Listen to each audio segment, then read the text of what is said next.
it's the Traveler and Paimon. Hello, you two. It's been a long time.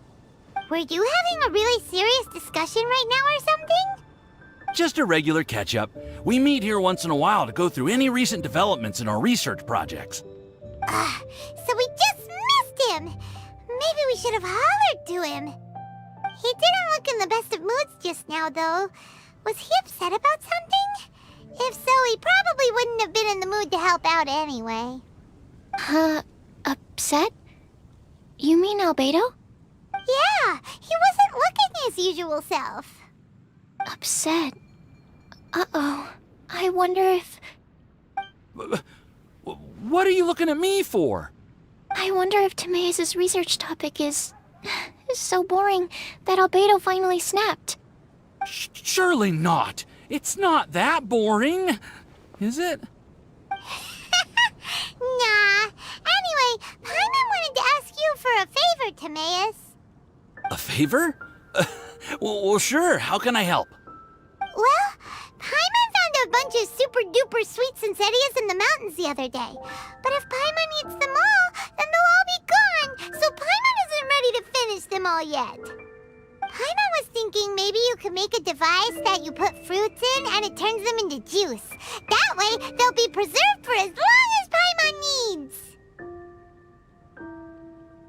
Oh, yeah, I'm afraid that sort of thing is a little... Huh? Seems pretty straightforward to Paimon. Can't you do it? Paimon, I'm afraid you've entered into the realm of the weird and wonderful with this one. Okay. So how about you, Sucrose? Any idea? I'm sorry. It doesn't sound like it falls within my area of expertise. I could give it a try if you really want, but I'd probably just end up giving all your precious fruits arms and legs. Whoa, your tone is so calm, but your words are so terrifying. You'd think I'd be used to this by now. Well, as you know, my focus is on bioalchemy. Besides, keeping things fresh forever is just not possible. If you just wanted to modify certain properties of the fruit or their seeds, on the other hand, I'd easily be able to help with that. Alchemists usually focus in on their own research areas. Take us, for example. Timaeus, Albedo, and I all have very different research foci. Paimon, your idea is very imaginative, but it's beyond Timaeus' and my ability. I don't think even Albedo can make such an incredible device. After all, alchemy is not mechanics. There is a big difference between the two. Huh? Well, excuse Paimon for overestimating the power of alchemy. In fact, before Albedo showed up, everyone in Mondstadt thought alchemy was useless. Of course, we know better now. But even then, I have to admit, alchemy is only one of the many wondrous arts in the world. It's certainly not some kind of all-powerful magic that can simply take a substance and preserve it indefinitely. Sorry. That wasn't meant as a criticism against you personally. Paimon just wanted some fruit juice. What's wrong with that? Oh, of course, these are just Timaeus' and my subjective opinions on the matter. If you're really intent on pursuing this wondrous device, you can try your luck asking Albedo. But I wouldn't get your hopes up. If he has no idea how to make one either, you'll have to give up on the idea. He doesn't seem to be in a good mood today, though. What if he ignores us? He won't. Albedo is not that kind of person.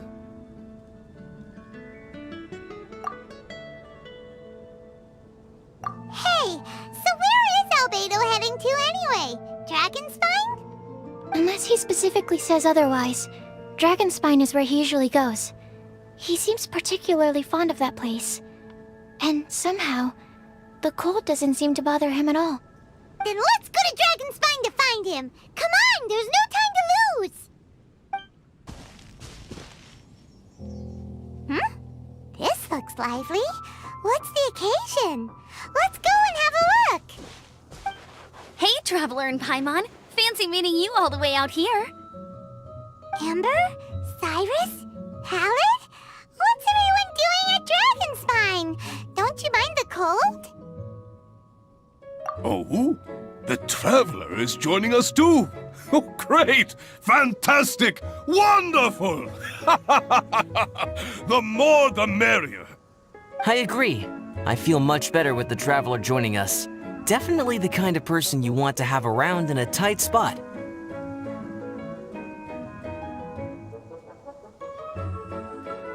Oh, right! Paimon remembers most of these people are from the Adventurers Guild. Then again, it seems a certain outrider is doing too. Allow me to explain. The Adventurers Guild is holding winter training on Dragonspine. As you know, our members have varying levels of adventure experience. Dragonspine is an excellent place for budding adventurers to challenge themselves and improve, but it's dangerous to go alone. So, we made a plan for senior members to pair up with junior members. This way, everyone can experience training on Dragonspine together under safe and controlled circumstances. Now, every adventurer can progress together. I've been working on this grand plan for half a year now, and it's finally coming together! It's a great plan, isn't it? Hey, you are an outstanding adventurer. Surely you must be willing to join us and help out. Is the Adventurers Guild short on experienced members? Well, that's part of it, actually. The other reason is, when I was patrolling the perimeter of Dragonspine, I found a lost kid named Joel. I heard he lives here on the camp, so I escorted him back. I know, Joel's father went missing. I totally sympathize with how much Joel misses his family. Dragonspine is so bleak and deserted. It must have been so lonely for him here. Aw, Amber. Anyway, I wanted to do something to cheer Joel up, so I said I'd build a snowman with him. It's something he enjoys doing. It also gives me a chance to stay here for a while and help Cyrus out.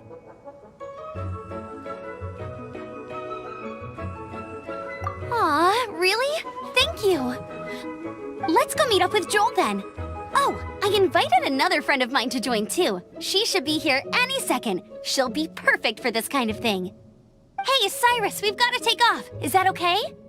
No problem. Go ahead. I still have some final checks to make, so I will call you before we depart.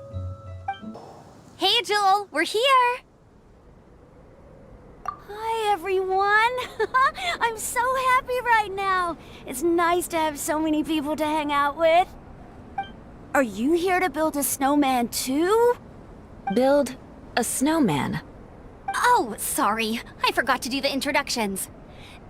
This is Eula, the Spindrift Knight and captain of the Knights of Favonius Reconnaissance Company. Amber, you're being far too formal. The child is never going to remember all that. Please, just call me Eula. Okay, Auntie Eula. You can call me Joel. Auntie Eula? Uh-oh. Eula's gonna add that to her long list of scores to settle. All right, if that's what you want to call me, go right ahead. Whoa! Eula just let something go for once? Amber, what's this I hear about a snowman? I came to assist because you told me the Adventurers Guild was short-handed. Yeah, that's something else. But look, Joel's at the age where he should be having fun, and there's nothing to play with on Dragonspine. He used to build snowmen with his dad, and since his dad's not around, we're keeping him company instead. Besides, Eula, it's gotta be more fun than taking an ice bath all by yourself. Let's combine our forces and build ourselves a huge snowman. It'll be a ton of fun. Yep. Count Paimon in too. Paimon wants to build a snowman. Auntie Eula, are you too busy to join in? If so, it's okay. I understand. No, nothing like that. My mind was on something else, that's all. Building a snowman with Joel, are we? Sounds wonderful. I'd be delighted to join you.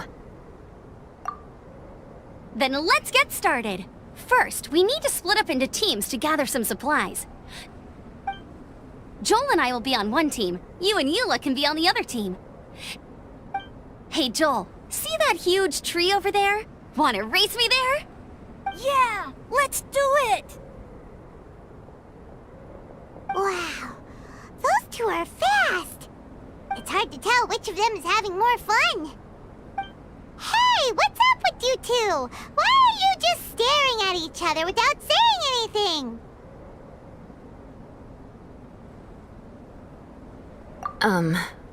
Well...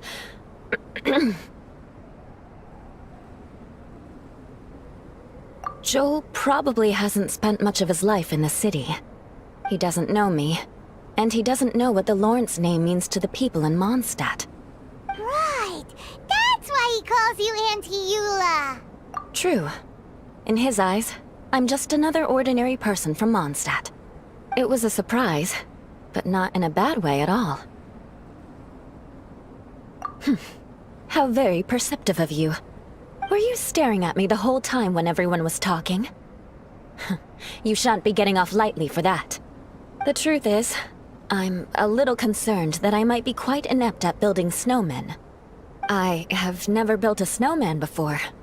My upbringing was very strict, so I never had the chance when I was a child. And after I grew up, of course, it's not the sort of thing I would spend my time doing. Oh no! Paimon's starting to feel sorry for Eula. You sound confident. All right then. Enough small talk for now. I see we have a member of the Adventurers Guild joining us. Greetings! We have a slight problem here. We've done a head count, and it turns out that we have an odd number of participants. In other words, we still have one instructor slot left to fill. How it happened was, we originally asked Fischl to be an instructor, but she was busy with something outside of Mondstadt during this period. So, we found another adventurer to fill in for her, but they still haven't shown up yet. Thank goodness you are here. Oh, hello. My name is Gerald. I'm a new adventurer. In that case... Fine. But for that, you will pay. Huh? Pay for what? Okay. I got it. I'm ready and willing to learn. Good, good. Then everything is settled. Thank you for your help, Eula. If anybody else signs up later, I may have to ask for your help as well. Why did you give the spot to Eula? Oh, okay. You're so nice. Paimon noticed Eula smiled just now. It must have meant a lot to her. To be honest, Eula really is the best candidate for an instructor. Most people would find it hard to cope on the mountain because of the sheer cold, but not her! Oh, now Paimon gets it. This must be the whole reason why Amber got Eula involved in the first place.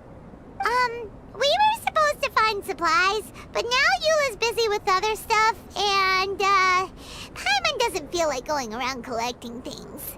How do you think Amber and Joel are doing? Let's head up the mountain and see what they're up to. Strange. Didn't they say they were going this way? Where the heck are they? Did we get here too late? Have they moved on already?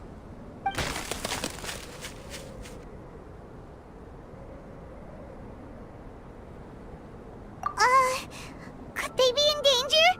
Hurry! Let's go check it out!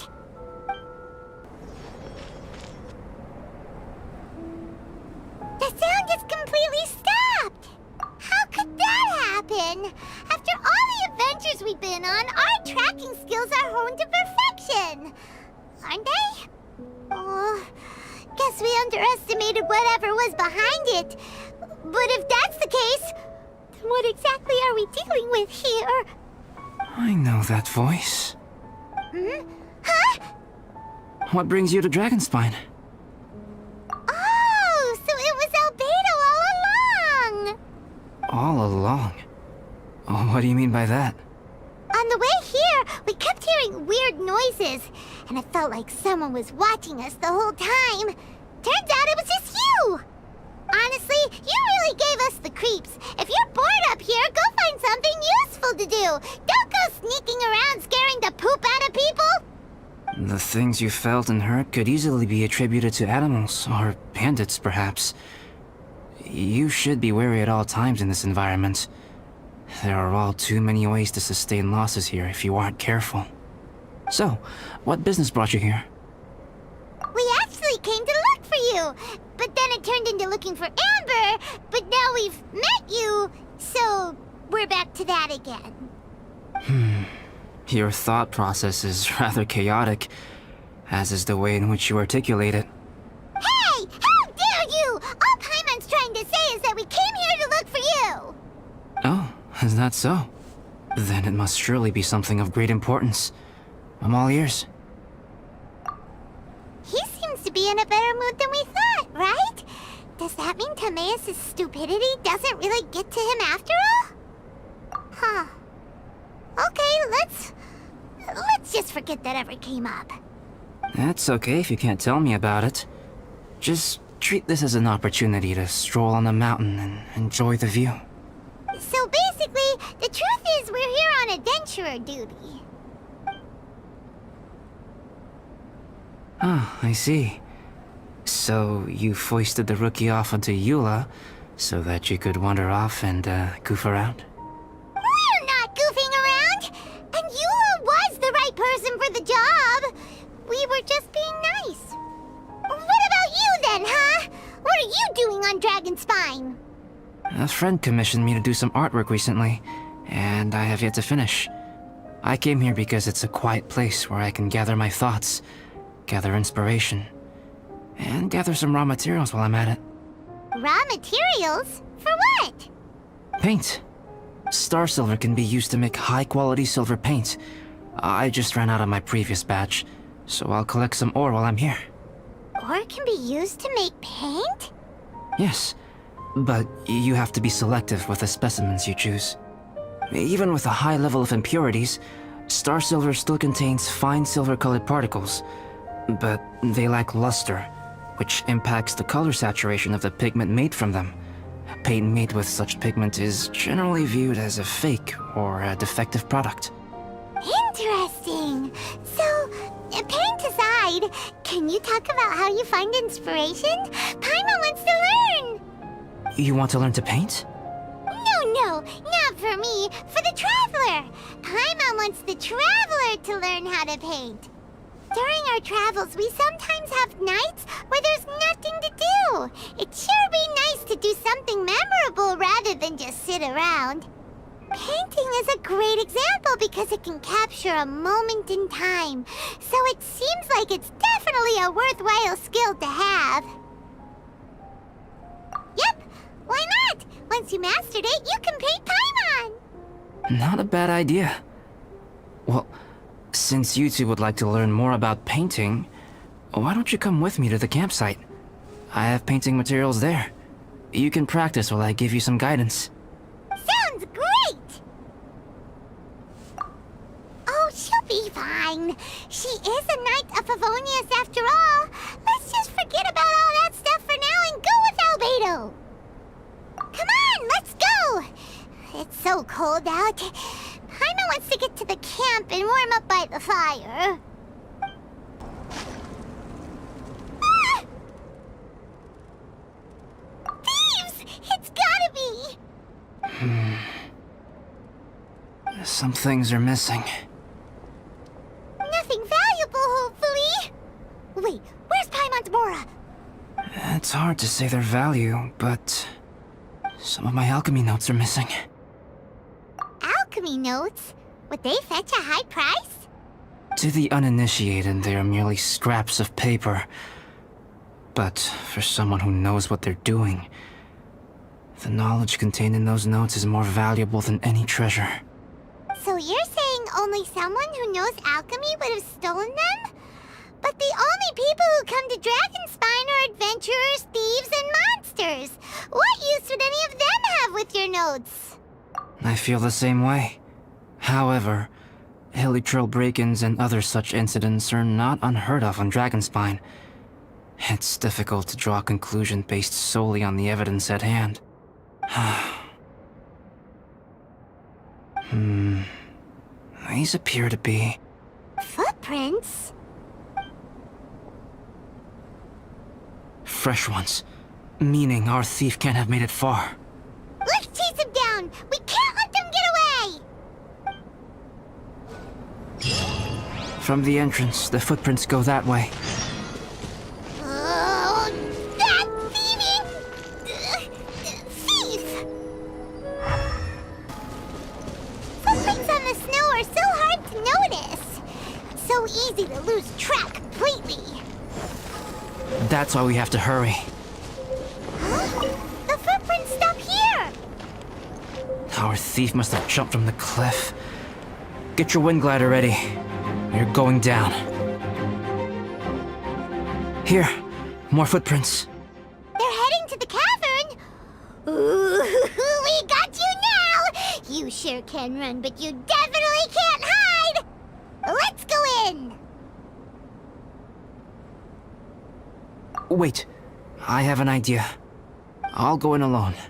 Traveler, please stay here and guard the entrance. This cavern has 2 points of entry, and there are shortcuts inside.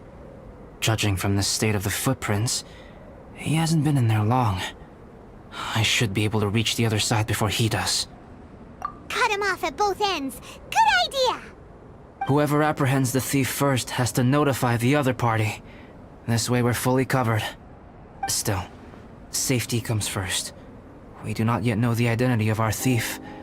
Please take care. We'll be fine. Okay, see you shortly. Of course. I wonder if Albedo found the thief. This is taking forever. Really? Huh. Maybe it just feels like a long time because Paimon hates waiting. Waiting is so boring! Why don't we find something to do to pass the time? You know, something like... Oh! Look at all that star silver over there! Why don't we gather it up for Albedo? It's right next to the cavern, so we won't be going far. If anything happens outside, we can be right back here in no time! Yay! Let's get started! This stuff looks kinda lackluster. Is that because of the impurities like Albedo was talking about? Hey, this one's not bad!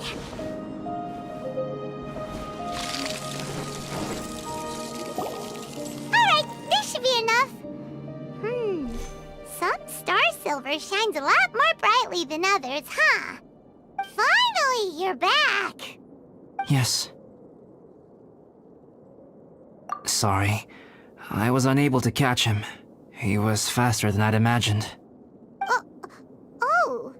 So after all that, we still don't even know who the thief was? What a waste. Still, we won't be going back completely empty-handed. We did some mining. Mining?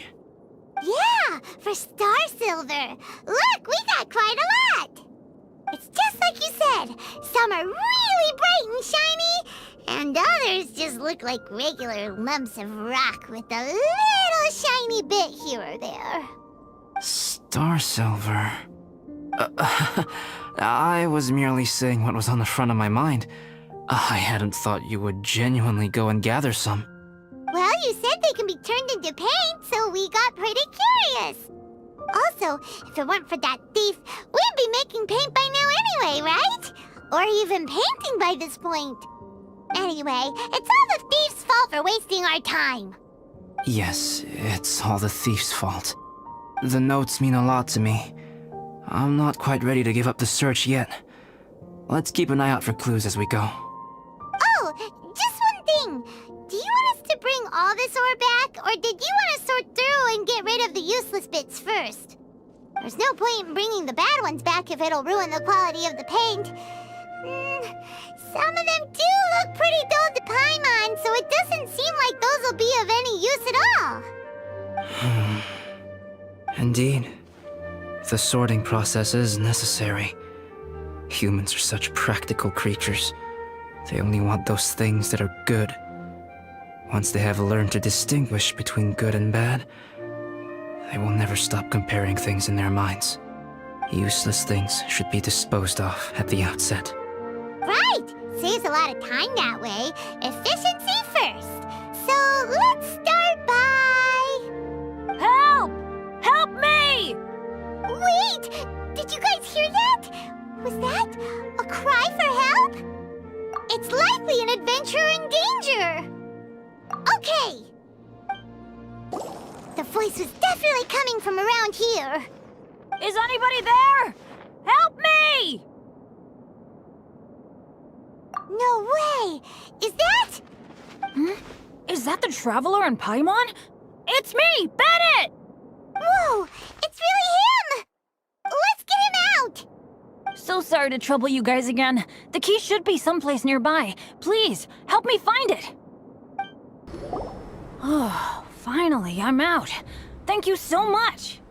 If only there hadn't been rocks mixed in with the snow on the tree, it wouldn't have made me all dizzy when it fell down onto my head. And then I would have never walked into the Fatui's trap. Bennett? In a cage? Never saw that coming.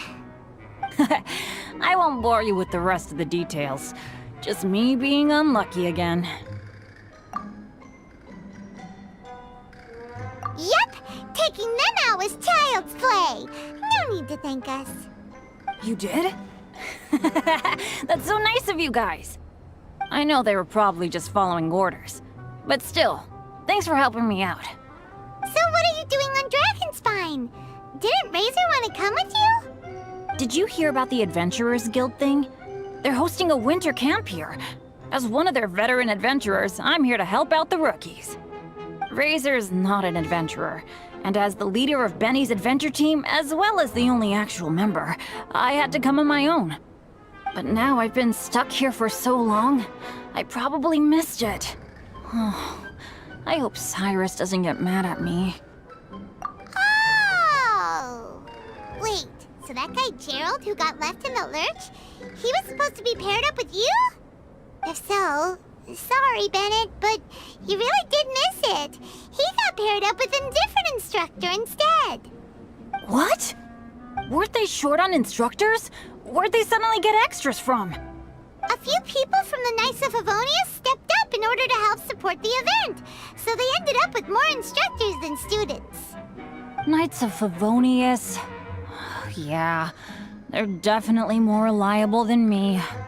I'm just a walking accident waiting to happen. Right. Anyway, that was just the situation when we last saw them. It might have changed by now. Who knows? Maybe a whole load more rookies will have turned up to join in. Besides, after all the trouble you've gone to show up as an instructor, Paimon's sure Cyrus will put you to work. Really? For sure. Hey, wait a second. Where'd Albedo go? Albedo? You mean the alchemist from the Knights of Favonius? He's one of the instructors too? No, he just happened to be on Dragonspine. We were just with him, but then we heard you calling for help. He must have left us at some point after that. Could he have gone back to keep looking for clues? Let's go back to the cavern and see if he's there. Still no sign of Albedo. This is weird. Where has he run off to? This is great! Dragonspine's so fun today! There's so many people around. It's never usually like this. This was where we heard Bennett's cry for help, right? We heard his voice and went straight over to rescue him. Then we noticed Albedo was gone. Huh. So he just didn't feel like helping us save Bennett? Wait, what? What are you talking about? Oh, Albedo! Where the heck have you been? We've been looking for you! I should be the one to ask you that. Didn't I tell you to stay at the cavern entrance? Huh? I'm not really following who was waiting for who and who was looking for who, but first things first. I apologize, Albedo. I don't fully understand what's going on, but it seems like it's mostly my fault. No. Bennett, this is not because of you. You needn't blame yourself. Traveler, clear this up for me. What was the reason that you left the cavern entrance? Did you... There you are. Stay right there. You have a lot of explaining to do. What? Me? Huh? Eula? Aren't you supposed to be helping the new guy? Yes, that's what I would be doing, if I hadn't been interrupted by a certain someone's malicious scheming. Albedo, I saw you taking Joel towards the wasteland at the edge of Dragonspine. That place is crawling with monsters. What the devil do you think you were doing? Whoa, wait a second. What's going on? Actually, wrong question. How much stuff is going on? When I came to stop you from leading Joel any further, your first reaction was to throw the child down and attack me. When I fought back, you quickly fled. Care to explain? I see. Interesting. Interesting. Eula, it sounds like you met an imposter. Someone who was impersonating me. Impersonating you? To what end? It is difficult to draw a definitive conclusion for now. But these strange incidents do seem to be connected.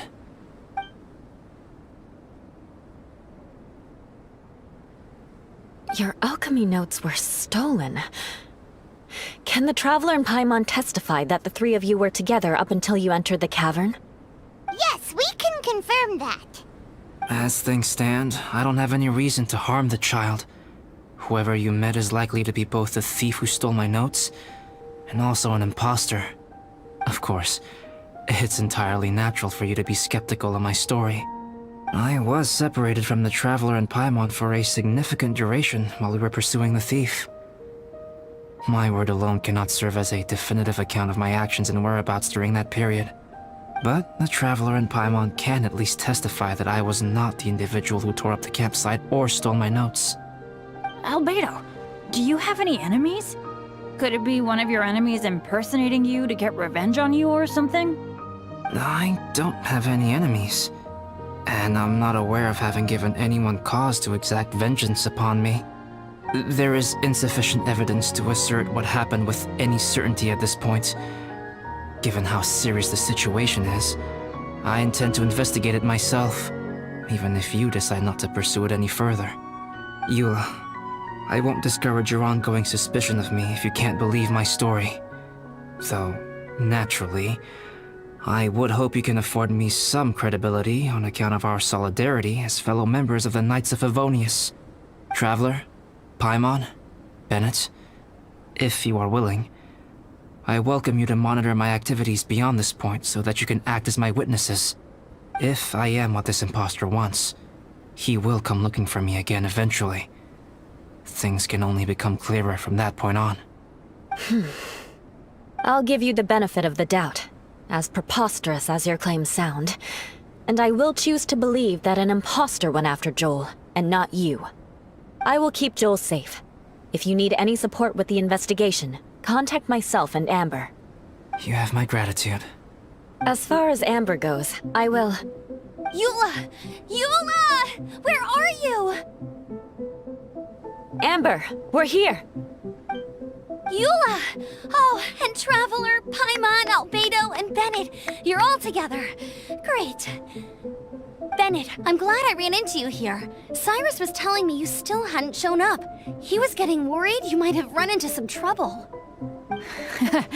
Yeah, I ran into a little trouble. Thanks for your concern.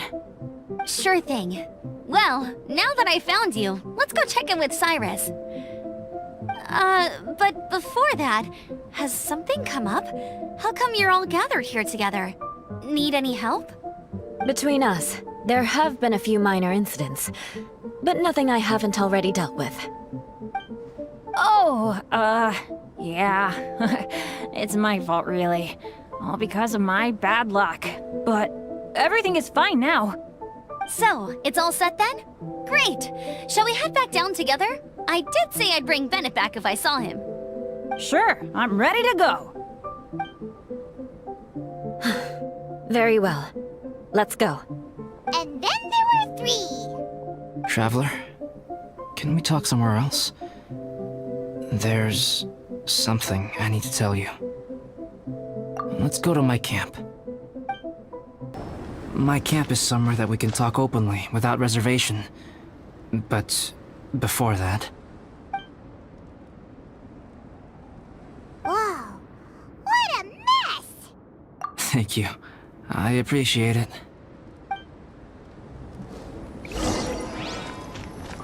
I've been absorbed in my research lately and haven't attended to the dusting. It's due for a cleaning.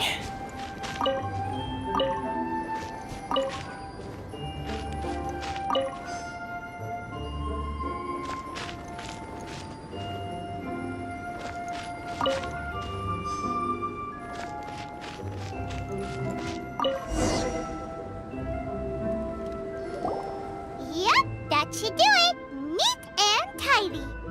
Thank you, both of you.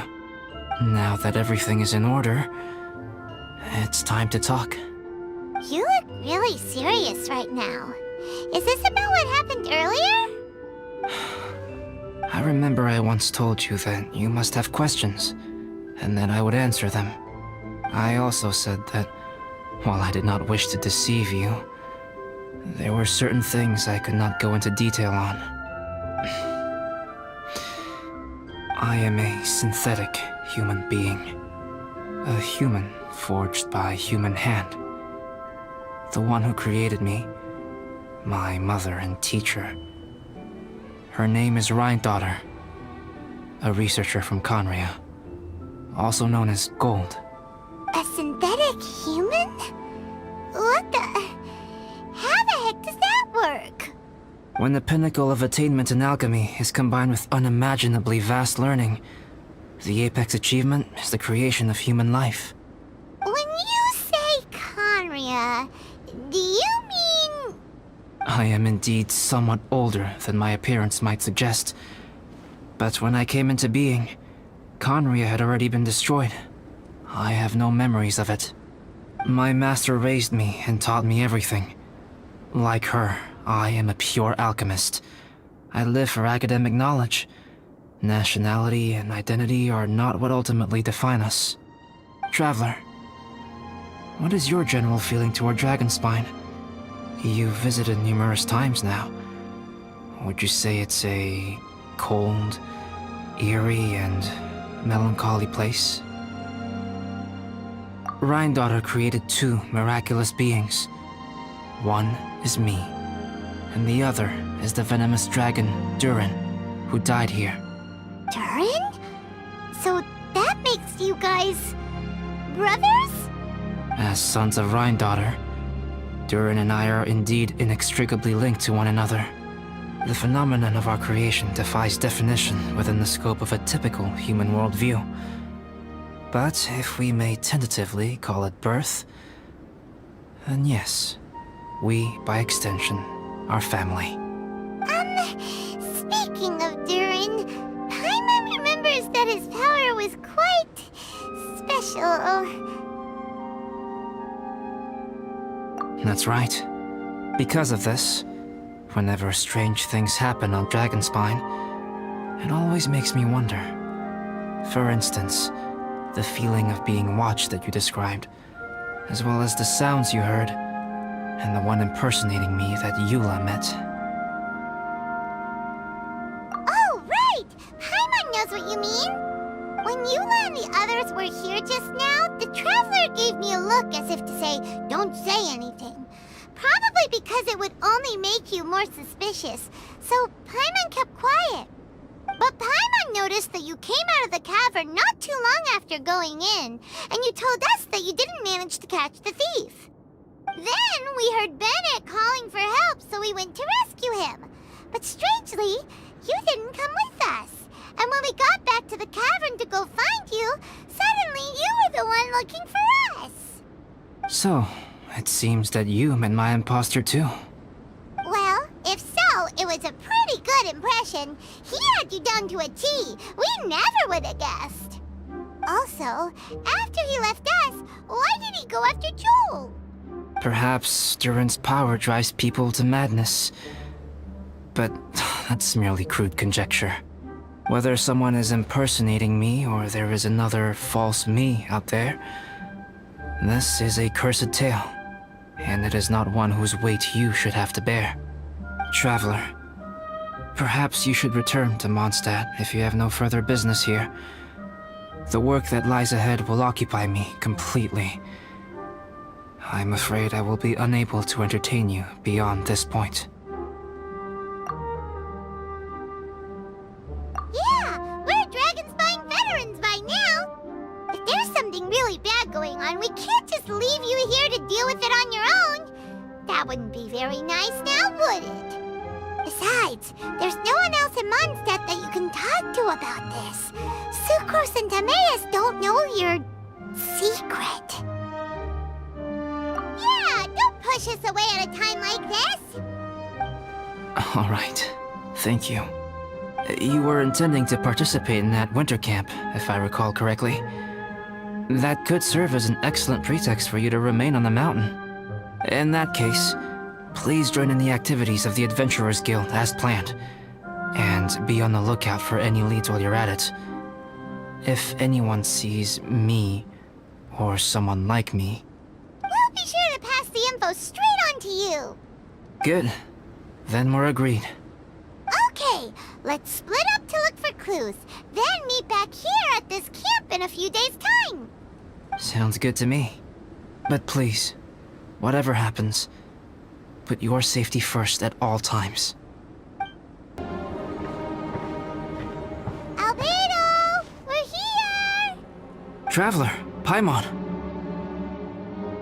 Your faces say that perhaps you haven't turned up anything? We investigated all over the mountain, actually. But we didn't see anyone that looked like you or hear of anyone else meeting you. This is not unexpected. I haven't made much progress either. He appears to know that we are looking for him, and has opted to lie low for the time being. Still, there is one thing I found. I discovered footprints on some parts of the mountain, and although they were a little covered by the snow, I could tell they'd been left by someone of a similar size to myself. The footprints were quite numerous, so I believe my next step will be to rule out each of the adventurers active on Dragonspine, one by one. We can help with that. We have plenty of contact with the adventurers. So now we... Ah! What was that? It came from that direction. Could it be the imposter? Yes, let's hurry. Fox? Ah! What are these boys also doing here?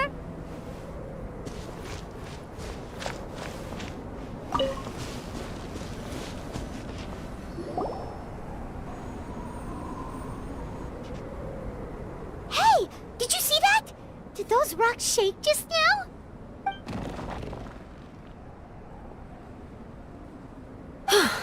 That was most unfortunate. What are you guys doing here?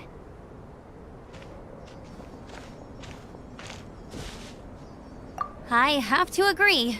We've been wandering this area for days. We ran into Pallet earlier. You know, the, kind of a reckless sort of guy.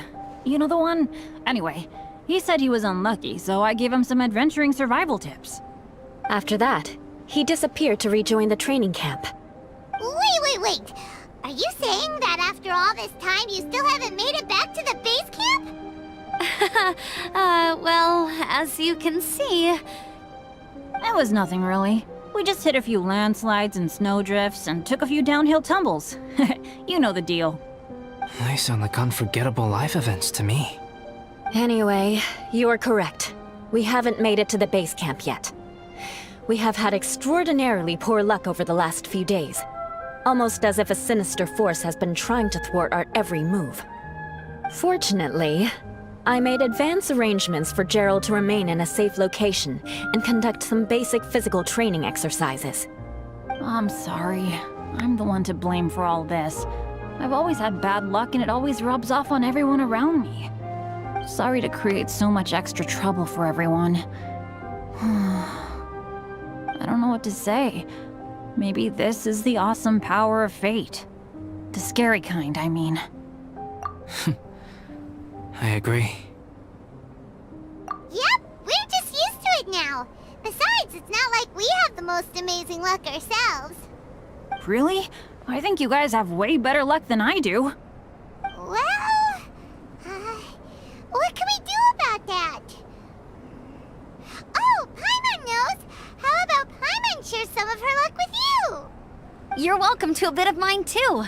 Although if the last few days are anything to go by, it seems in pretty short supply at the moment. You guys. Oh, thanks. With a little luck from everyone combined, we'll make it down this mountain for sure. Yeah, you bet! Let me flip a treasure hoarder insignia to test it out. All right, it's tails, the opposite of what I guessed. So you can predict your fortune this way?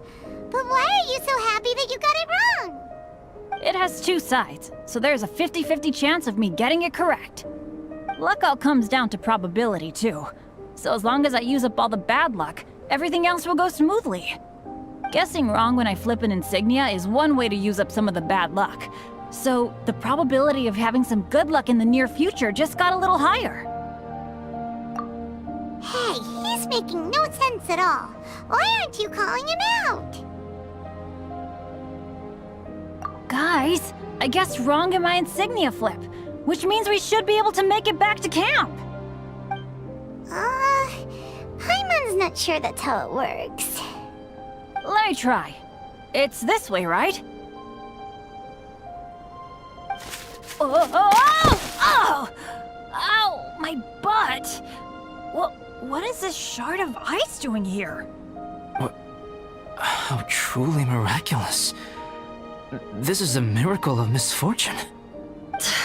I don't usually believe in luck, but Bennett makes the best case for it I've ever seen.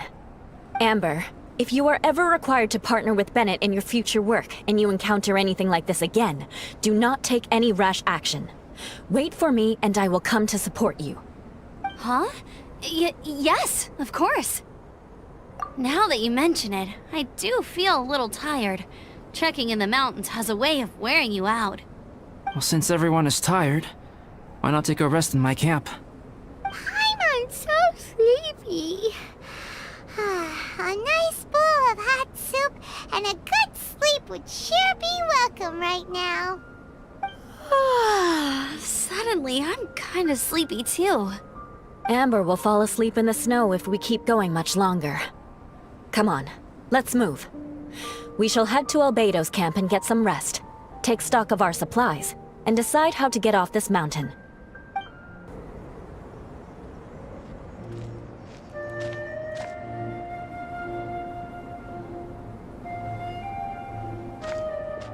Here we are. Make yourselves comfortable. Oh, I forgot I don't have that many chairs. Please wait a moment. What's he doing? Painting? He is. He's painting a chair. Wait, alchemy can turn paintings into objects? How is this possible?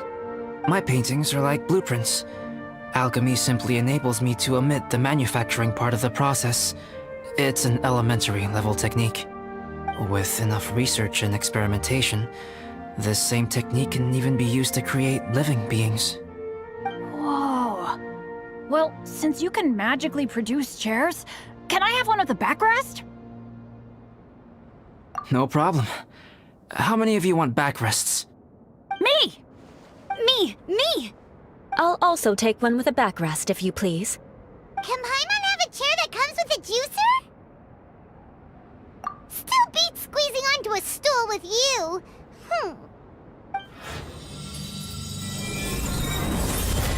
Cool, we have chairs now! This is so comfortable! Makes me want to stay the night here.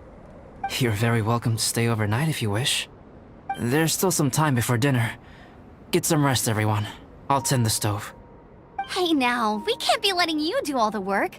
I can help. Please, put me to work. It's so nice and warm here. Joel's been doing pretty good. Having people to play with has put him in a good mood. I'll tell you what though, he seems to have even more stamina than me. So So long as they're playing, kids always seem to have endless amounts of energy. It's more dangerous up here than I thought. In a hostile environment like this, even a Knight of Favonius has to keep their eyes open and keep their wits about them at all times. Still, this has been a pretty unique adventure for me. It's definitely been worth it. You know, when I was keeping Joel company, I started missing my grandfather really bad. After he disappeared, I never saw him again. I have no idea how he's doing. But at least what I can do is focus on being a great outrider. If I can do that well, I know he'd be proud. Oh, all that? Don't worry about it. Eula is a good person. She might not show it, but she'd never let that kind of stuff get to her. As for Bennett, he seems like the kind of guy who can keep his spirits up when things aren't going well. I feel bad having to ask so much of Albedo, though.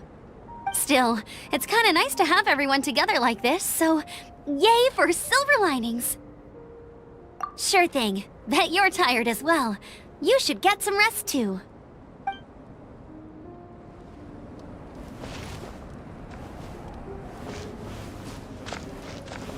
I wonder if there's anything I could do to help out. Oh, you mean Gerald? I heard that Eula developed a whole training program for him.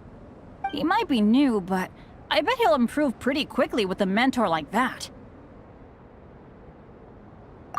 I feel bad. It's hard knowing that I've been causing so much trouble for everyone. Being a little unlucky is usually no big deal for me. But in a place like this, it makes me worry that something really bad might come of it. No, wait, I shouldn't have said that. I might have actually jinxed it now. You know me. Same old Bennett. Unlucky as ever. But as long as bad luck doesn't break me, I'll always get back up again.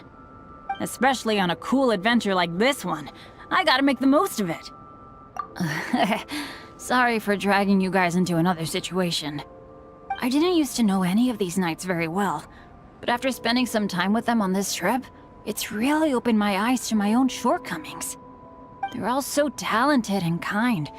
I have a lot to learn from them.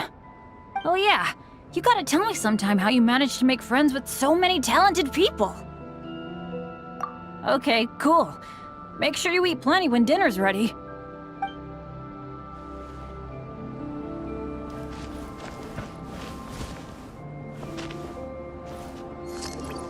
This is quite cozy for Dragonspine. I'm pleasantly surprised. I gave it a try, and I actually quite enjoyed it. But Amber said the snowman I made was too artistic. Apparently, the conventional style is more rotund in appearance. I couldn't tell if she was complimenting me or mocking me. Either way, I'm not about to let it go. I'm quite familiar with Dragonspine by now. But this time, I have a newcomer to worry about. And I'm traveling in a group with Amber and the others. Not things I'm terribly well accustomed to. Still, I've taken the job, so of course I'll do what's asked of me to the fullest of my ability. I'll settle this score once this is all over. Me? I'm coping perfectly well. I don't need looking after. You should talk to Amber and Bennett. They're not as well acquainted with Dragonspine as I am. Seeing how much you can find to talk about even with Albedo, you must be quite the conversationalist. So put that skill to good use. Teach them all how to survive on Dragonspine. I'm sure this is well within your capability, no? If you're talking about Bennett's situation, I think I'm used to it now. It's hardly the end of the world. Don't ruminate on it. Take this chance to get some proper rest. The nights are long on Dragonspine. A glass of ice-cold wine would not go amiss right now. Don't mind me. Just do whatever you like.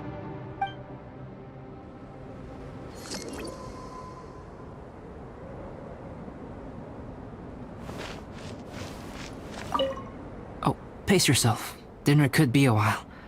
I still have a few things to prepare. I hadn't expected you to be so interested in paint. I once tried grinding mist flowers into powder and mixing it with white paint to replicate the sparkle of snowflakes. The end result was quite satisfactory, but works that use this kind of paint need to be stored carefully. If you want to try it for yourself, I can help you. Even now, I don't believe I have fully grasped the nature of the threat that Dragonspine poses. But I will endeavor to keep you safe. That much you can trust in.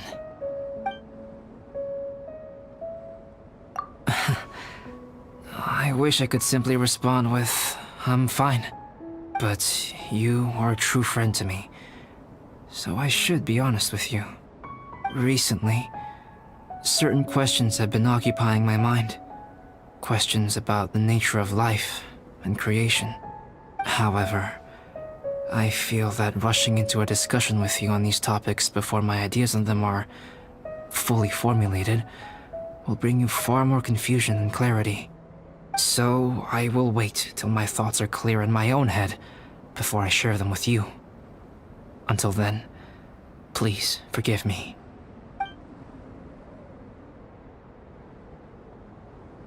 Oh, don't worry about it. A chance like this to gather around the fire and chat into the night is a rare and precious one for me. I won't participate in the conversation much. It's just a habit of mine. But please know that I am enjoying the atmosphere all the same. Of course, I'm happy to continue chatting with you if you'd like. It's almost ready now. Traveler, please light the campfire and gather everyone for dinner.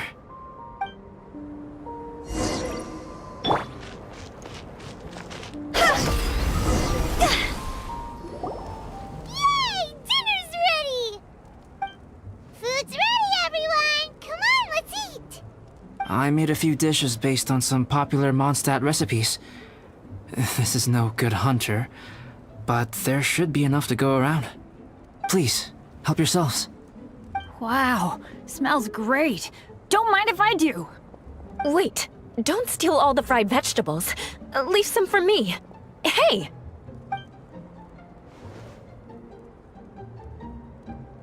Ah, Paimon's full. What a great meal! Albedo, you're too modest. These dishes are as good as anything you'd find in a top restaurant. Are all alchemists so good at cooking? You may be onto something there. Right? Paimon thinks so too. It's his lab manner that gives it away. The kind of guy who holds a potion bottle as steady as a rock isn't the kind of guy who's gonna be slapdash with his salt and pepper. Actually, that makes a lot of sense.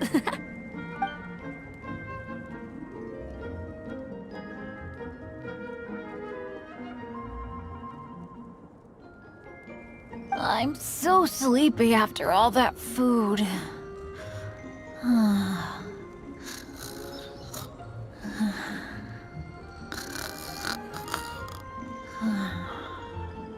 Did Bennett fall asleep sitting up? He must be totally wiped out. The way he's sleeping is so alert. I'm impressed.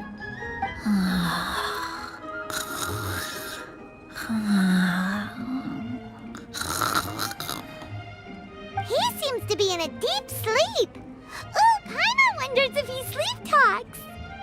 Oh, no, Dad, no apples for me.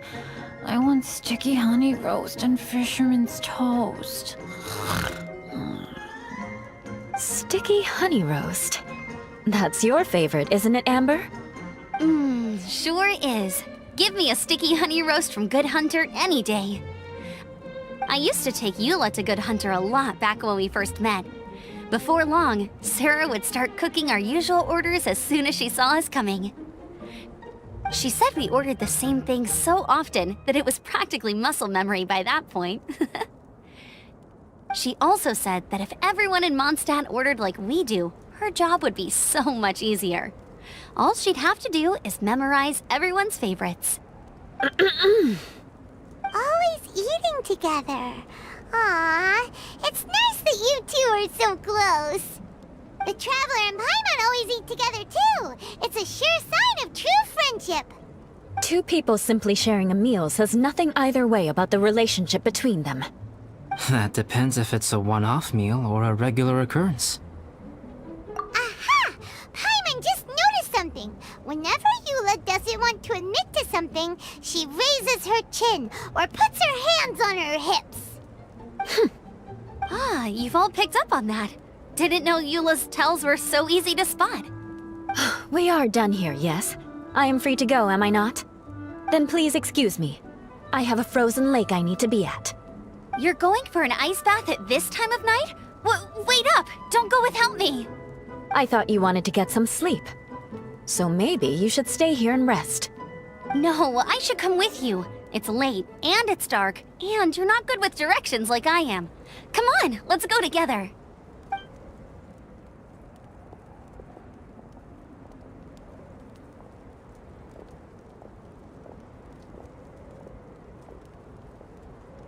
An ice bath?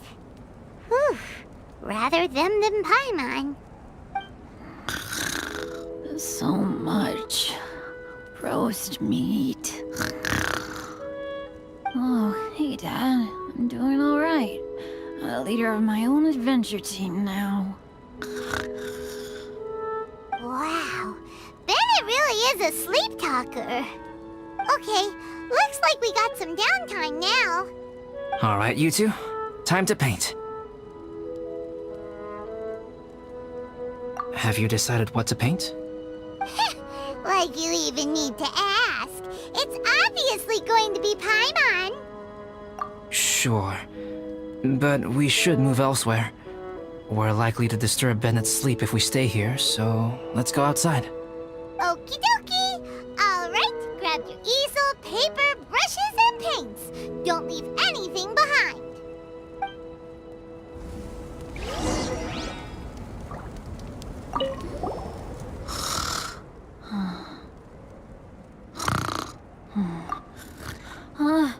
Hey, Paimon, no, don't touch that.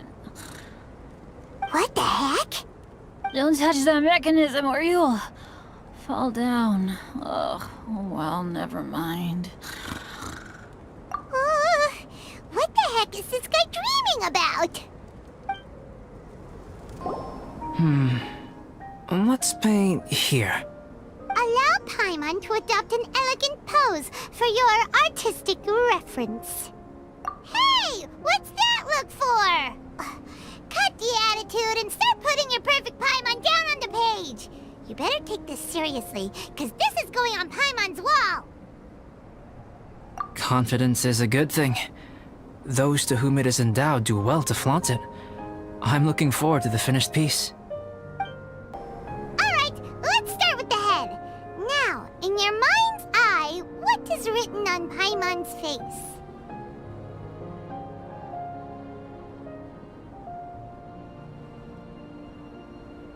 Huh? Is that how Paimon really looks to you? Okay, forget it. We can come back to that. Let's move on to the body. Come on, paint what you see when you look at Paimon.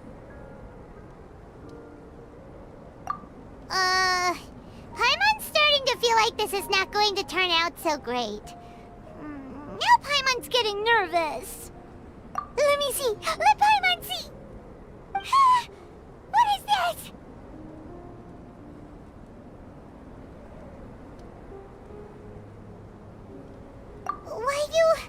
How could... Paimon is lost for words. The brushwork is smooth, and the composition seems professional quality. You had no problems there. So what the heck happened with the face, huh? Explain that stupid expression! Explain it! Smooth, professional quality. And those eyes! Those boring, lifeless eyes! Where's the soul? Traveler? Have you previously received any education in the fine arts? What? You pour your heart on the page and this is what comes out? Special, huh?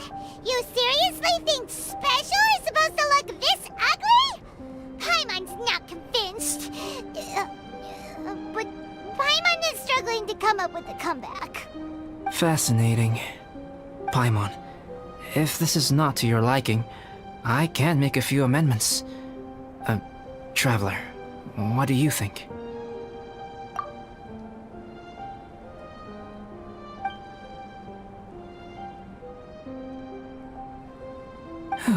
Alright then. Paimon, is this better? It's a total ground-up overhaul, that's what it is! It's so pretty! Is that really what Paimon looks like? Adding flourish to the finished piece is an essential component of what makes art... art. This is not to say that you differ from the painting on a fundamental level, rather that the real you and the you in the painting present two different styles of beauty. You remain the core reference point for the painting. So, Paimon, you can put your misgivings aside and hang this painting wherever you like. Wow! Thanks, Albedo. Oh, I merely added a flourish here and there. You should be thanking the Traveler. In truth, ground-up overhaul is more or less an accurate description. The more Paimon looks at it, the more she likes it. Great! Paimon has a portrait painting! Paimon's gonna show this off to everyone! It's nothing. I can paint you next time, if you'd like. You can hang it in your home as a souvenir. I rarely entertain so many guests at my camp. It's lively. A little noisy, even. But I don't dislike it. Liveliness is a rare thing here on Dragonspine.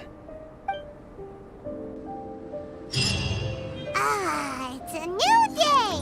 Let's go meet up with everyone!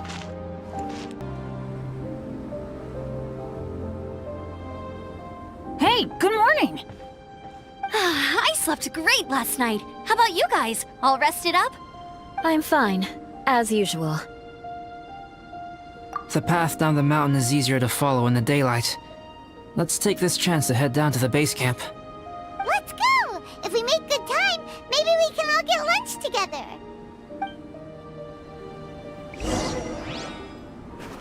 I flipped another insignia just outside the camp. Wrong again! So your bad luck is all used up. We'll be down the mountain in no time. Yeah, my thoughts exactly. Today's the day.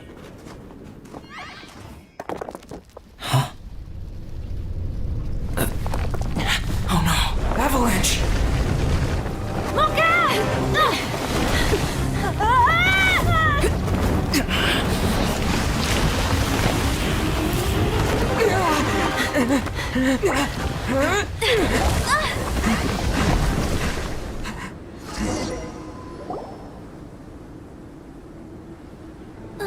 Traveler, Paimon, are you all right? Are you hurt? Paimon's fine. Oh, that's good. My arm got a little scratched up, but it's nothing serious. I'm okay, but I don't see the other two. I'm afraid the avalanche may have pushed them off the cliff. They fell down? They'll be okay though, right? I think they're both robust enough to survive the fall. But if the falling debris knocked them unconscious, and they're lying there in the freezing cold, we have to get down there and rescue them, immediately. Okay, let's move. Hang in there, guys. Bennett! Bennett, are you okay? Shout if you can hear me! Bennett! A voice! Over there! Bennett, is that you? Guys, I'm over here. Are you alright? Are you hurt? Let me check. I'm a little dizzy, but I'm not in any pain. I don't think I'm injured. Thank goodness. Scared the life out of me. If you're dizzy, sit and rest for a while. It's fine, really. This kind of thing happens all the time. I'll be fine. Thank you. Wait, where's Albedo? Isn't he with you guys? We thought he fell off the cliff with you! He still hasn't shown up? We found Bennett here, so Albedo can't be far away. Keep searching this area. Got it! Well, any sign of him? Not a trace. Nothing from me either. Strange. We didn't have any luck either. Where could he have gone? Everyone! Ah! Albedo! Are you okay? Nothing serious. Okay, everyone accounted for. Guys, I think it's gotta be because of me. The avalanche only happened because I'm here. I guess flipping a treasure hoarder insignia isn't gonna change my luck after all. No wonder no one wants to go adventuring with me. I'm so sorry. Don't say that. I'm hardly the lucky type myself, so I'm not about to go blaming every little thing that goes wrong on you. Exactly. Besides, Dragonspine is a dangerous place. Avalanches literally come with the territory. Bad luck has nothing to do with it, okay? Traveler, what's wrong? Your face looks... Oh no, did you get hit on the head? Here. Everyone, the incident is behind us now. We should keep moving.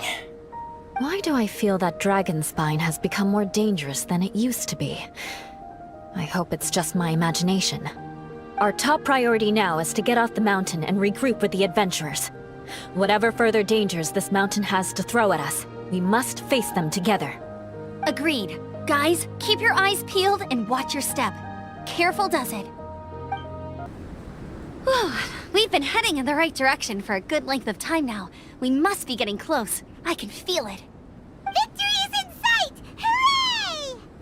As soon as we get to base camp, Paimon wants a bowl of hot soup and some barbecued meat. I hope we can all get there safely. No more incidents, please.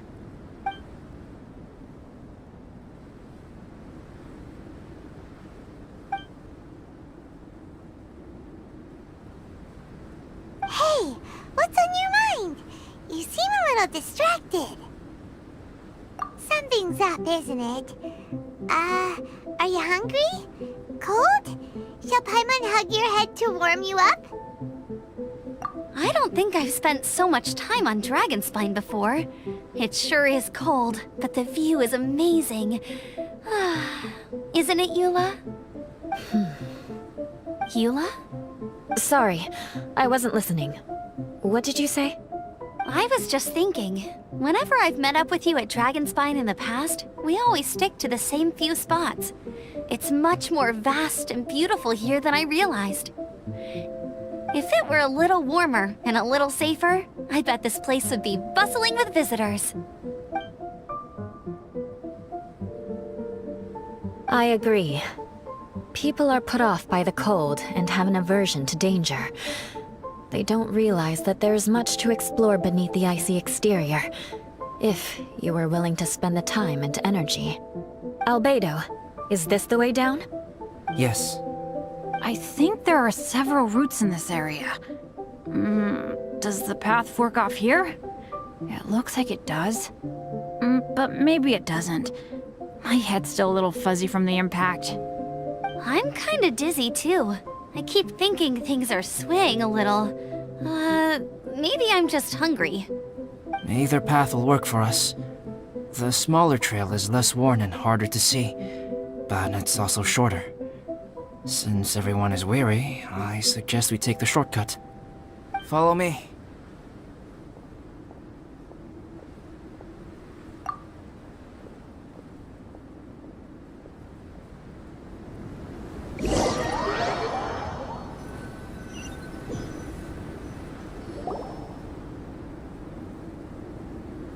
Wait.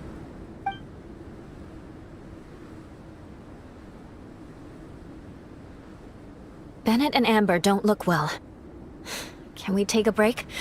We can continue once their conditions have improved. Ugh. Now that you mention it. Huh? You hit your head earlier, didn't you? Oh, you noticed. Are you sure it's worth holding everyone up over a little thing like this? No problem at all! Health and safety always come first! Okay, sorry for this. Thank you. Yeah. Thank you.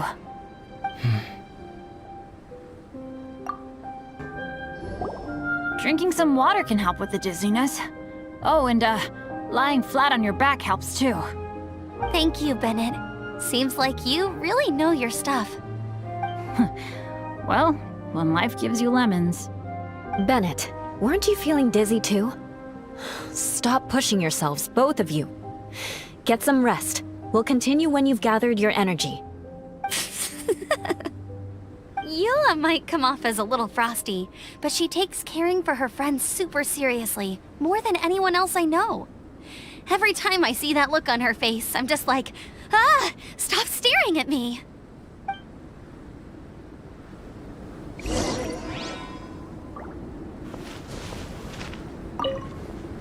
Traveler, I know what that look means. What's on your mind? Maybe seasoned veterans have an instinct for it. I sense it too. Something seems to have changed, but I can't confirm for sure. It could be difficult to verify.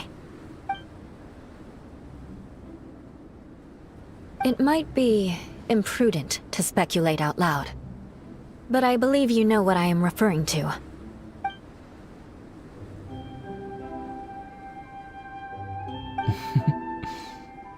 Traveler, I think... you...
It's not over yet.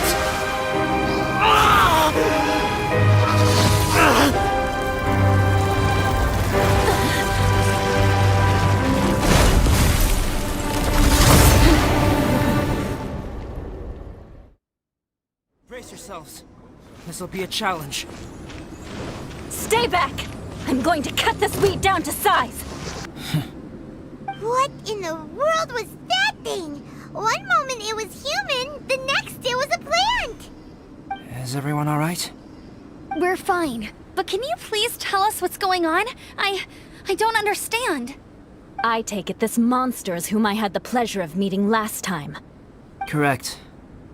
As you might have guessed, this is a mutated whopper flower. An extremely rare kind.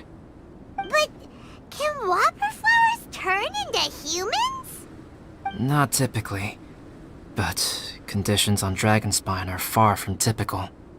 Perhaps the dragon's blood seeped into the land, then was passed to the monsters via the ley lines, accelerating their rate of mutation. How could that happen?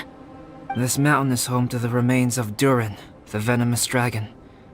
If there is anywhere in the world one might expect life to do unfathomable things, it would most likely be here. Durin was an artificially created life form. Its existence is nothing short of a miracle, and proof of countless possibilities. In other words, This mountain we stand on is a cradle of life's profoundest mysteries. A vast and terrifying hotbed of possibilities. The avalanche. It must have been the work of this imposter. Agreed. All the other troubles you faced on the way down could also have been its handiwork. My guess is that it was targeting everyone that I've had contact with. Right, I forgot all about that. It's not inconceivable. But what was its purpose? Was it just trying to get rid of us? I have a preliminary hypothesis on this. Whopper flowers are masters of mimicry, and those we encounter in the wild often appear in the vicinity of the plants they impersonate. In other words, the whopper flower likely has an instinct to replicate and replace.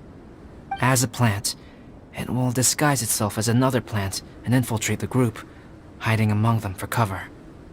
The plant being imitated has no way to detect or fight back against this behavior. But when it disguises itself as a human... It wanted to replace you and infiltrate our group? Yes. Maybe it created the avalanche to get rid of us. I predicted this eventuality, so I availed myself of the avalanche to hide and lure it out. It was watching us the whole time, and when it saw that I had disappeared, its instinct was to take my place. At that point, its disguise was complete, and its next move was to hunt its prey. Yes, that's exactly how whopper flowers operate. So when it approached and attacked Joel, what was that? A trial run? Perhaps. Or maybe it enjoyed posing as a human, and wanted to experience what it felt like to be human. We're fortunate to have discovered it in time. I think the Traveler was the first person other than Albedo to notice something was wrong. Traveler, how could you tell the real me and my imposter apart? I want to know too. I had no idea the other guy was an imposter. They looked exactly the same to me. I see. It goes to show how difficult it is to impersonate a human. This mutant whopper flower tried its best to replicate the original exactly, but still managed to miss some details. Unbelievable. To think that Dragonspine creates such terrifying possibilities.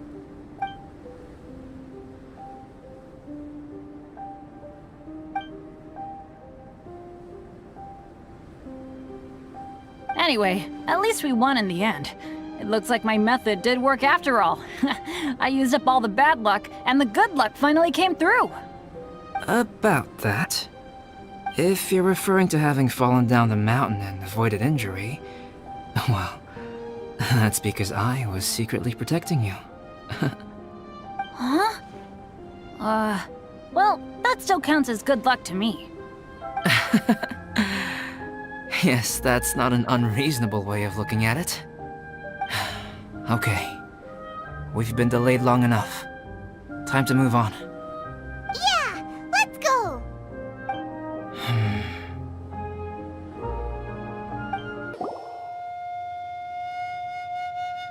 Woohoo! I'm back! Cyrus doesn't seem to be here. He must have headed up the mountain. Let's wait for him here. Amber, are you feeling better? Yep, all good now. Nothing to worry about. I don't know what I'd do without you guys. If not for you, I'd probably still be locked up in that cage. I really want to thank you all properly, but I can't think how at the moment. Huh? You must be pretty used to being on the receiving end of people's kindness by now, though, surely. You probably need it often enough given your... situation. Come on, don't put it like that. Sure, plenty of people have shown me kindness before, but that doesn't mean I will ever take it for granted. No matter how many times people help me out in life, I will never forget any of them. Well, instead of repaying those who helped you, perhaps you could help others yourself. Everyone meets others in need from time to time. By choosing to be there for them, you're passing the kindness you received on to others. Yep, you're right. That's what I've always tried to do, and will always continue to do. Right. And when Cyrus gets back, I'll find some way to help him out too. This has been quite an eventful day. Yeah, it has. It's really hit me how tired I am now that I've started to relax. I need to rest. Everyone, please excuse me for a while. Yeah, I need to get some water and maybe a piece of fruit. Once I'm rested up, I need to get back to being an instructor again.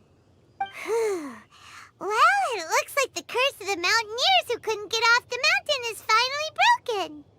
Feels like an action-packed chapter has come to a close.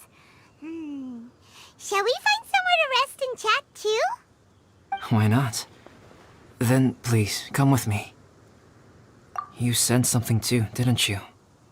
Then let's go. Huh? Are you going back to your camp again? Paimon thought maybe we could talk here. Okay. Might as well come with you. Good. Shall we set off right away?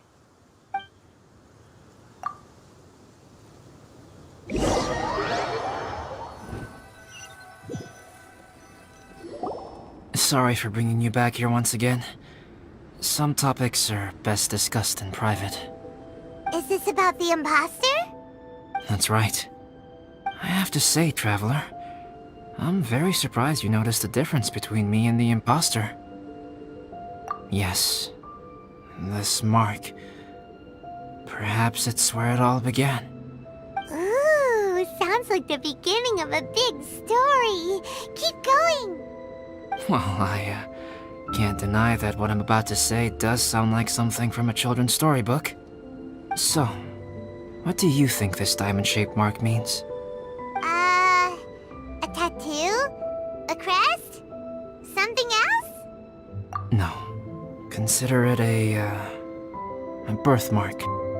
Have you ever seen an intricate glass ornament and wondered how it was made?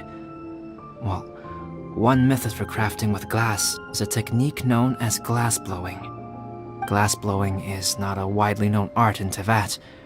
For this reason, glassware made in this way is usually very expensive. As the name implies, glass blowing involves blowing air into a hole, much like blowing up a balloon. This type of glassware is known for having a pontal mark at the point where the blowpipe was inserted, where the hole was sealed at the very end. This mark is a sign that the item was crafted by a human hand. Sounds kind of amazing. It is a wondrous and beautiful art form. Alice says that these marks are seen as proof of the maker's fine handiwork, the only flaw in an otherwise perfect work of art. My mark is something similar to this. The difference between synthetic and natural life lies in the directional flow of the life force.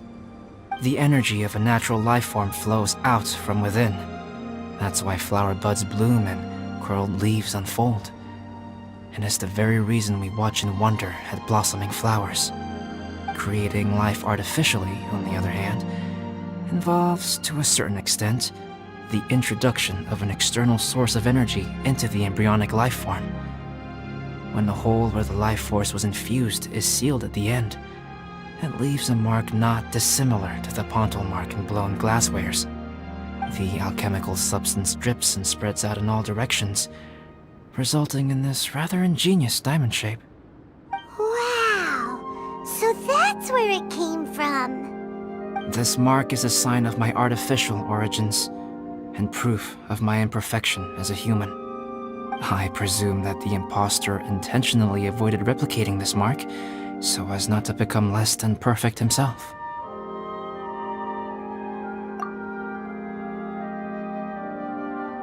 You are fundamentally different from other people. I have few qualms about sharing my secrets with you. Just as Paimon said, it all sounds like a story. Even if you were to tell anyone else, they would regard it as nothing more than a tall tale. The transcendent and miraculous are not the only things to which human beings aspire. They pursue the everyday, the ordinary, to a far greater extent than I would have ever imagined. People like to believe that those who are thoroughly different from themselves could only ever exist in stories. It makes things much easier. Or, in other words, all the unfathomable things we've seen recently would make good material for a novel. I have friends who write novels. If they wrote this story, it'd probably be even more complex. Making up stories is easy. Even Paimon can do that. Oh. I didn't know you had that kind of talent. Paimon's the best guide in Teyvat. Making up stories is a piece of cake. In that case, how about we have a storytelling contest? We can base our stories on the events of the last few days. Sounds great! But we still have to help out the Adventurers Guild. I understand. Creativity is something that cannot be rushed. Take your time, and come back when you have found some inspiration. We'll see whose story is more compelling. Deal! Okay, we'll regroup with the Adventurers Guild for now. Sure.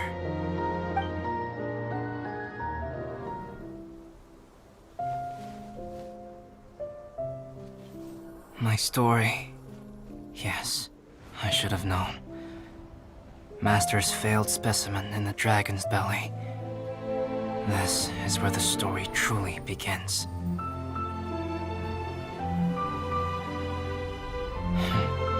If we switched places, if you were the survivor, then as the abandoned experiment, the failure of the primordial human project, I'd want to replace you too. I would replicate your appearance, study your alchemy, and create miraculous life forms to divert your attention.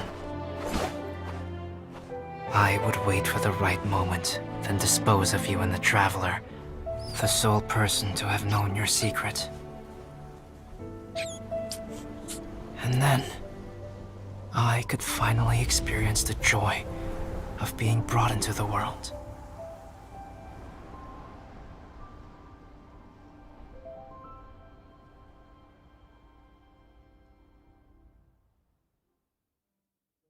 Albedo! Traveler, Paimon, I suppose your story is ready.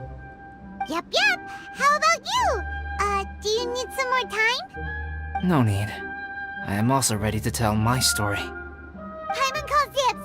Paimon first! Please, go ahead. Okay, here goes. Once upon a time, there was an evil researcher who went into the mountains and did a crazy experiment on whopper flowers to transform their appearance. After a lot of pain and suffering, the whopper flowers finally took on a human form. Then they stood by the side of the mountain to wait for unsuspecting bypassers.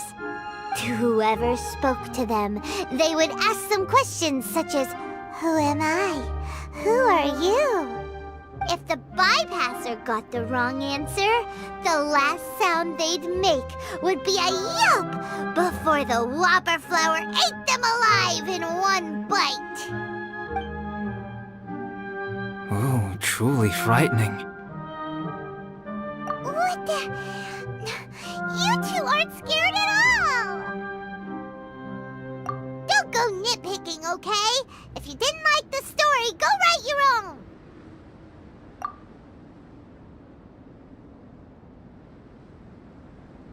In other words, the whopper flowers would ambush and then completely replace their victims.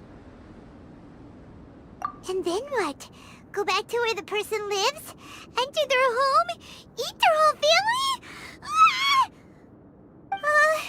Paimon made up this story, but now Paimon's the one who's scared by it. It's a good story. Oh, may I write it down? I may bring it up in future conversations. What for? Just to scare people with? Yes. You've got a real mean streak, Albedo. Mine is a little longer than yours. It starts with an alchemist. A great alchemist once created Subject 1. Subject 1 was her proudest achievement, and successfully blended into human society. No one ever would have thought that this friend of theirs was in fact a synthetic human. However, unbeknownst to Subject 1, the alchemist had tried the same experiment many times before he had come into being. Some of the rejects from failed experiments had been discarded, but had not died. Subject 2 was one such failed experiment. He was swallowed by a great dragon that came to rest upon a snow-swept mountain. Many years later, he was resurrected by the dragon's mysterious power. He saw all kinds of people on the mountain, including Subject 1, who had somehow miraculously blended in among them. Never in Subject 2's wildest imagination had he thought it possible for experimental life forms such as they to deceive everyone so successfully. He saw the way humans accepted Subject 1 as a friend, witnessed their affection as they addressed him by name. This was what Subject 2 wanted. Now, all that Subject 2 desired was to replace Subject 1 and take the joy of his existence for himself. This is giving Paimon the chills. So scary. Subject 2 began to unfold his plan. He stole Subject 1's books and notes and studied all that Subject 1 had learned from the alchemist. Subject 2 was highly intelligent, and he learned quickly. He changed his face into an exact replica of Subject 1's face. Then, he found a plant with mimicry capabilities and transformed it using dragon blood and alchemy. And so, not only did Subject 2 transform his own appearance to perfectly match that of Subject 1, he also created a third entity, Subject 3. What? There's 3 of them now? But Subject 2 wanted to become a perfected human. So, he erased a mark in both his and Subject 3's necks. For these marks were symbols of imperfection. In my view, it was probably a subconscious act, an instinct. He so desperately craved to become a perfect human being that he forgot something. Human beings are defined by their flaws. Subject 2's plan was meticulously crafted. Subject 3 would draw Subject 1's attention. After Subject 1 disposed of Subject 3, he would assume the threat had now disappeared and would let his guard down. The next moment that Subject 1 was alone, Subject 2 would make his move. He would eliminate Subject 1 and become the only one remaining. He would secretly replace the Subject 1 of everyone's memories and inherit his identity, residence, clothing, sword, name, and friends. People would have no idea that the individual they knew had become somebody else from one day to the next. This is way too scary. Paimon's never gonna be able to trust anyone again. But just before Subject 2 could carry out his plan, a unique stranger entered the mix. Subject 2 tried to make contact with this person, but found that they could somehow sense he was different from Subject 1. What's wrong? Are you scared? What happened then? What happened to the stranger? He became a new stage in Subject 2's plan. One more person that Subject 2 had to dispose of. It's as if there were 3 identical roses in a garden. Only one of the 3 was a fine specimen, while the other 2 were defective specimens that bore poisonous thorns. In all the world, only the gardener who tended to them could tell which was the good specimen. People do not like poisonous plants. Only a perfect rose can fetch a high price. If the inferior specimens wanted to conceal the fact of their worthlessness, they would have to take the gardener out of the picture, using their poisonous thorns. This is exactly what Subject 2 was thinking. So, he hid in the shadows and waited patiently. Maybe soon, he would get his chance to become truly human.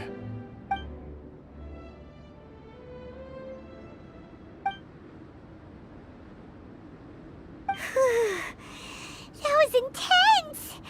So what happened after that? Did Subject 2's plan succeed? Paimon... Fortunately, it is just a story. And even in this story, Subject 2 did not succeed. But you can never let your guard down on Dragonspine.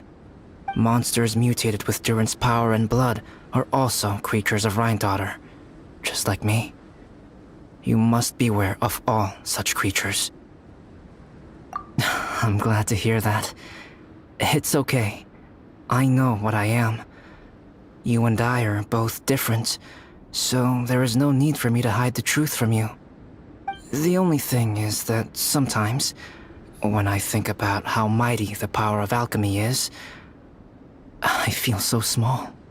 As beings who set foot in this world, how arrogant are we in desiring to control our destiny, and in desiring to create? Is creation an arrogant act, traveler? If not, why do we call the ones that created us and control us gods? If it is, then what qualifies us to call ourselves creators? How far must we take our reverence and respect, and what purpose does it serve? Nothing special, but whenever I think about it, I feel a twinge of grief. Poor Albedo. Hello? Traveler, are you here? Hey, is that Amber? Thought we might find you here. We're here to deliver a message from Cyrus. There's gonna be a big event down at the base camp, and they want you there too, Traveler. Winter camp is nearing its end. Apparently, even provisional instructors are required to attend. Looks like we need to go, Albedo. Bye for now. Then I won't keep you. I have some things to attend to here, so forgive me for not seeing you down. Don't worry about it. There have been no issues getting up and down the mountain recently. Is everyone ready? Let's not keep them waiting. Huh? Who is this guy? Allow me to introduce Yozerv. He's Joel's father. Dad, this is that traveler I was telling you about. The traveler's helped me out loads in the past, and this time we even built a snowman together. Joel has told me everything about you. I can't thank you enough. Wow, this is amazing! Wait a second. Why is Cyrus discreetly wiping tears away? And what is Pallid doing here? Pallid is the hero of the hour this time.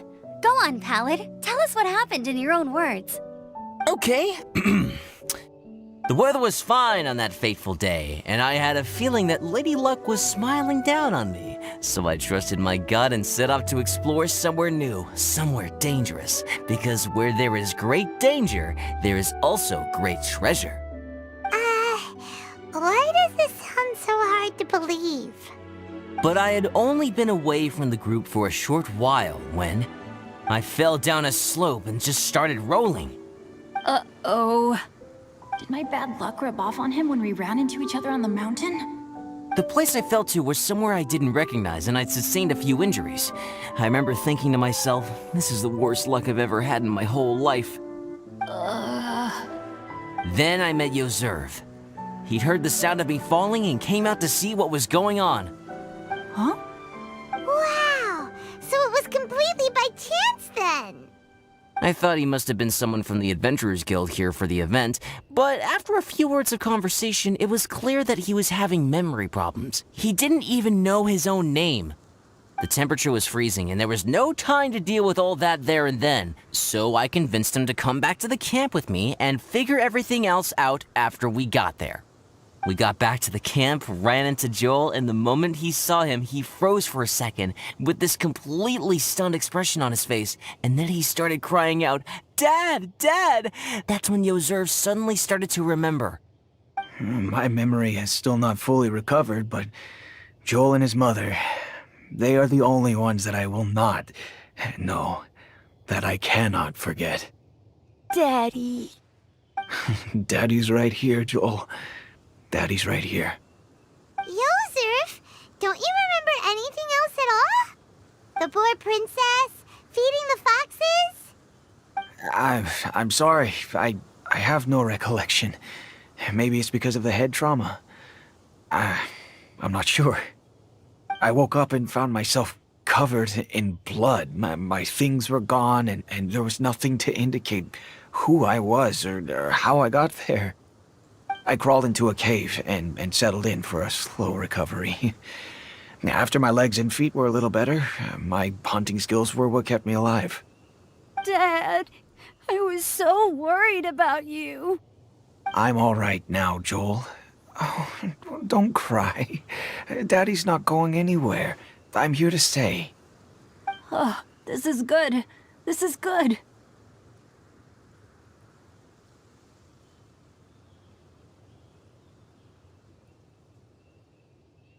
You know what, though? I definitely think my luck got worse after running into Benin on that mountain. I knew it. Ugh, I just... No. I just meant if it weren't for you, there's no way I ever would have run into Yozerv on a mountain this huge. Besides, we got back safely, didn't we? So don't blame yourself. Maybe sometimes miracles can only happen when you get just unlucky enough. Ballad. When did you become such a smooth talker, huh? Huh? Am I? I was just telling the truth. Oh, yeah. I want to say thank you to the Traveler, Uncle Cyrus, Auntie Eula, and Auntie Amber.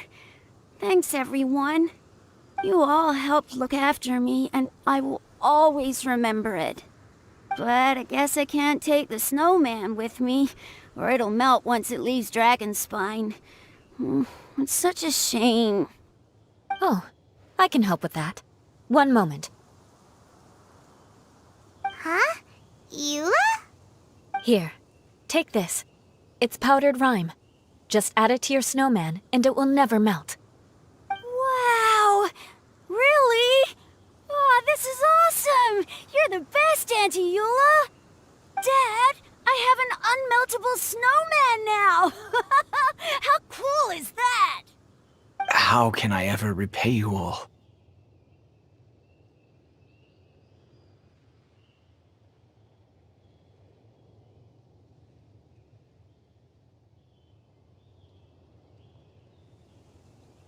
Thank you all. Thank you, from the bottom of my heart. Dad, I want to go move the snowman. Can we do it now, please? Okay, I'll be leaving with Joel now. I'm sure I'll see you all another day. Very well, very well. It's time for Pallid and I to have another discussion concerning his breaches of adventurer discipline. Huh? But Cyrus, I think I kind of made up for my mistakes this time, you know? See you guys! Oh, I made this for you and Amber. Think of it as a winter souvenir. Aw, are you sure? This must be really important to you. Come on now, just take it. No need to make such a fuss. Wow! Now our snowman won't melt either! Great! You're welcome. Just keep it, that's all I ask. Amber and I have some business to attend to now. See you later. See you! Everyone's gone. Seems like they've all got their own stuff to do now. Oh! You know what? We've been on Dragonspine all this time, and somehow Paimon still forgot to ask Albedo about how to make a fruit juicifier machine that could keep the juice fresh. Maybe we should try Timaeus again. He does seem pretty eager to please after all. Timaeus! Traveler and Paimon, what can I do for you? Wait a minute. You've got that mischievous look on your face. Oh, you're not still thinking about that ridiculous juicer thing, are you? Timaeus, will you help us? Well, if the Traveler isn't really interested, then, yeah, maybe I'll give this one a pass. It's just the weirdest request ever. No, but Paimon's Sunsetias are gonna go to waste without it. And the time it would take me to research something like that, I could probably pick those Sunsetias again 10 times over. New research project, Timaeus? We meet again. Oh, Albedo, thank goodness. So the situation is, Paimon wants a machine that can turn fruit into juice and keep the juice fresh. I mean, surely it's... Majorly important, that's that's what it is. If you can manage to invent this, we'll never have to worry about fruit going bad ever again! That's impossible.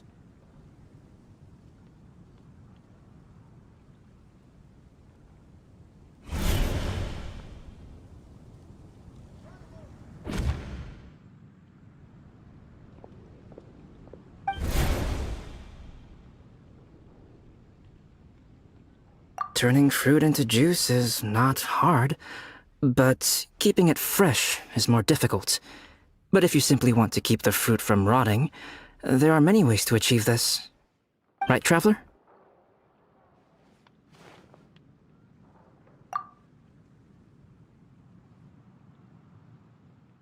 What about his neck? What's wrong? Is there something on my neck? From the look on your face, it's as if you thought I just played a practical joke on you that was in exceedingly poor taste. Albedo, you were saying, how do you stop fruit from going bad? Well, one way would be to bury your fruit on Dragonspine, where the snow never melts all year round. But then Paimon won't be able to eat them! You could always live on Dragonspine. No, too cold for Paimon. Or you can give the fruit to me, and I would take it to Dragonspine for you. But since you don't like the cold, you'd have to send someone else to pick them up when you want them. This is where you come in, Traveler. Suddenly sounds a lot more feasible with other people doing all the work. Okay then, shall we go with that idea? Fruit buried on Dragonspine will stay fresh for much longer. However, it is also possible that the fruit will sprout and grow into fruit trees. Who knows? Maybe the next time you visit, it will have grown into an orchard. You can water the trees, add fertilizer, and when they finally bear fruit, you will have some fresh sunsettias. No way! Then Paimon will have to be a gardener! That's not the goal here. Oh? Well, I don't think being a gardener is so bad.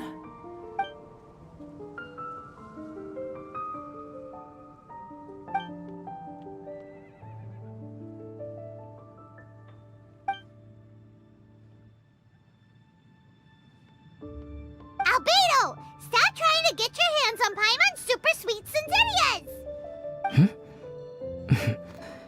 It bothers you, does it?